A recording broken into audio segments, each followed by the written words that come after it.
just have a general workshop and talk about what we want to talk about. Yeah.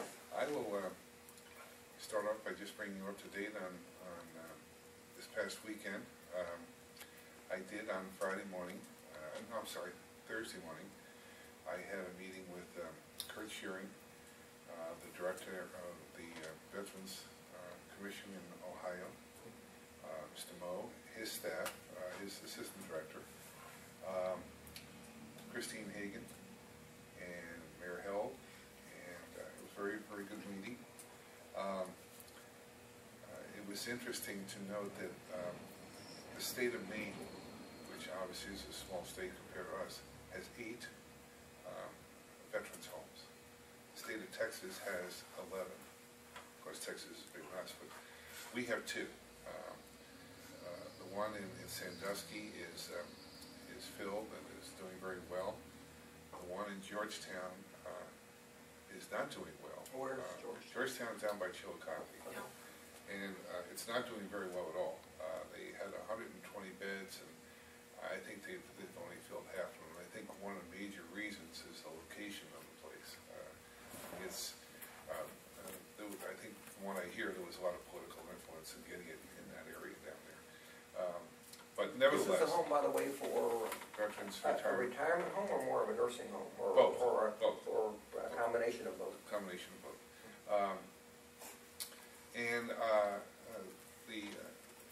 It really comes down to the state of Ohio, and this has been a problem with everything that they've been doing, is finances. But Kurt and Christine Hagan are going to put it in the budget to try to get money to do a study just in Ohio on getting a veterans home here. The feasibility study, which I gave you copies of, the criteria in that study certainly matches and fits well with Stark County. The location, the number of vets, they were very impressed with that. One of the things that we want to check with the Veterans Commission upstairs is that they feel there's a lot of vets that are not registered. That we know we have a number of vets, but we're not sure if they're what facility they're in, what position they were in. There may be 127,000, maybe 150,000, or maybe 100,000 are registered with the Veterans Commission. So we want to try to get that number.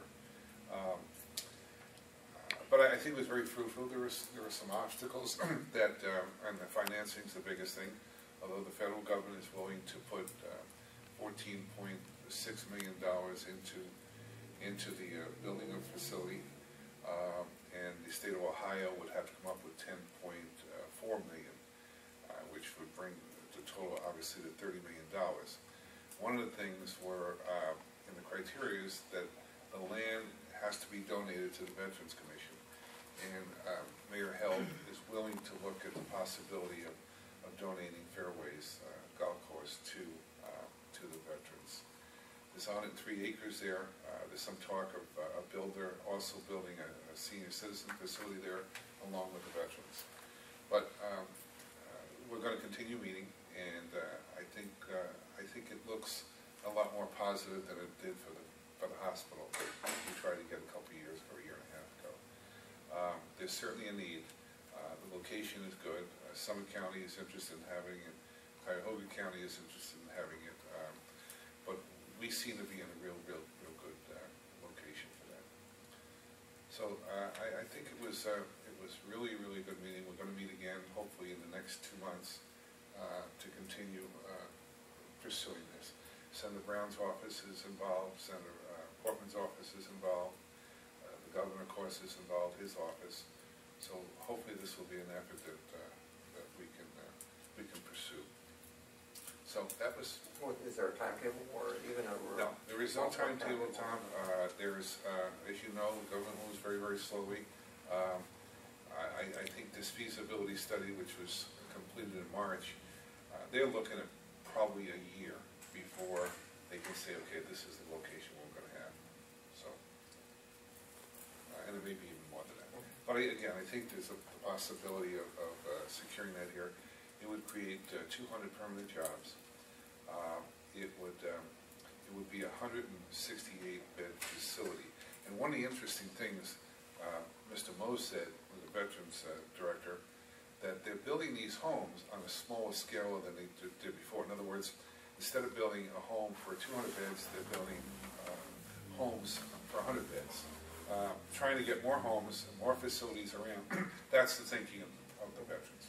So, but this calls for a 168-bed facility. So, 200 jobs. It would take 2 years to build. We looked at, and we're going to look too at Doctors Hospital.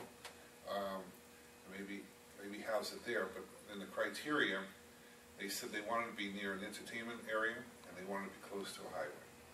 Well, Doctors Hospital is not near an entertainment center and it's not close to a highway. Where Arrowhead or Fairways is 6,000 feet away from 77 and Belden Village, so that it's certainly a great opportunity for a facility. So I will let you know and keep you up to date. And I also said that all three commissioners are behind this with Mr. Moe and Kurt, and he knew that, Kurt. But I'd really like to continue pursuing that. Yes. Yes. Yes. Yes.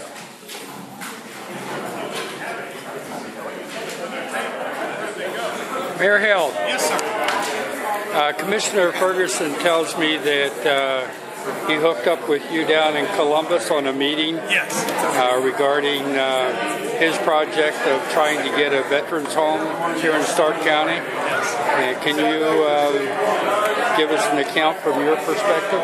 Yeah, there's a feasibility study that's been done by the Veterans Service Commission for the state of Ohio, and it really lays out a proposal where they're looking to establish a veterans home somewhere in the northeastern Ohio area.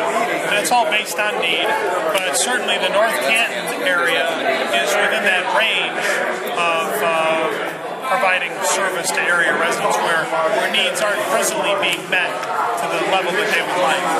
There is a federal grant that is available, but there's also a state match. So the total cost of the program is approximately $30 million, but the next step is there has to be a state match, and that would come from the state legislature. And if we're able to get that, then of course we would be in consideration for locating a veterans home to North Canton. And I understand, North Canton is a possible site. I understand the Arrowhead Country Club complex. Right, that would be one. That would be one property that could be considered. Yes. Now I understand that a condition of building such a facility is that the land has to be given. Yes. To what, the Veterans Administration?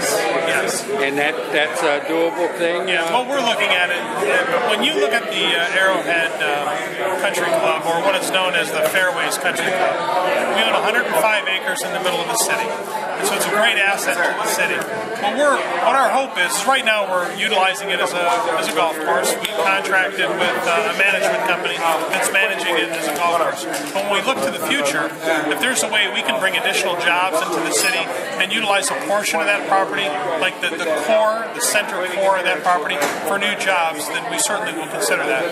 And then what we'd like to do is have the periphery of the property, which would be a park or a walking track for all of our residents. What part of the property would you envision that the veterans home would be located if it comes to North Canton? Yeah, it would be somewhere in the middle, so that it would be the least invasive spot for our residents, so the residents in that area would be least affected by it. But again, there's a number of steps that have to be accomplished before the home's even considered. And if there's no funding by the state, then it's just not going to happen this year. I think the deadline is sometime in the middle of August. How many total acres would they need? I believe it's only like 11 acres. 11 to 20 acres. Out so of it's just better than 100, right? That's correct. That's correct. So it'd be less than 10% of the property that we own right now. Have you discussed this at all informally with members of council? I've spoken with our council president on this, but again, this is just a preliminary step. And so, anytime that there's any interest of bringing any jobs to the city, we always explore it. Now I understand that a couple. I mean, we explore it if we consider it to be a viable option. Yeah. But usually what we like to do is gather as much information as we can, because whenever there's an opportunity to bring jobs, I mean, we'll look at numerous deals that just never come to fruition. And I understand there's about 200 jobs might be. About 200 jobs. Now the meeting that took place was last Thursday. Yes, last Thursday. I understand there were some area state legislators in this meeting too. Yes, there was. And who were we they? We had Kirk Schuring. Okay. He was State Senator Kirk Schuring, and now he's State Representative. How about Christina Hagan? Was she there Christina too? Hagan, yes. State Representative Christina Hagan was present. So it was myself and Commissioner Ferguson, and the two state representatives, and then also the director of the Director Moe from the Veterans Commission. And did the state representatives feel that this was a doable thing?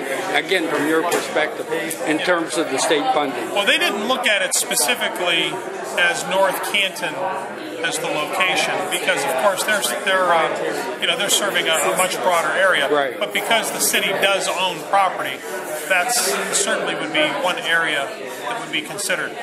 So the first step is the state funding has to come through, and that's really what the state legislators are looking at, is providing the state's funding, which I believe is like 14 or $15 million. And then of course the federal government will come through with the other half, and the total project, I believe, is about $30 million. So, once again, we can bring 200 jobs to the city of North Canton. We're going to explore it. And I think we have the resources that, if it becomes an option, we would certainly look at it. Thank you.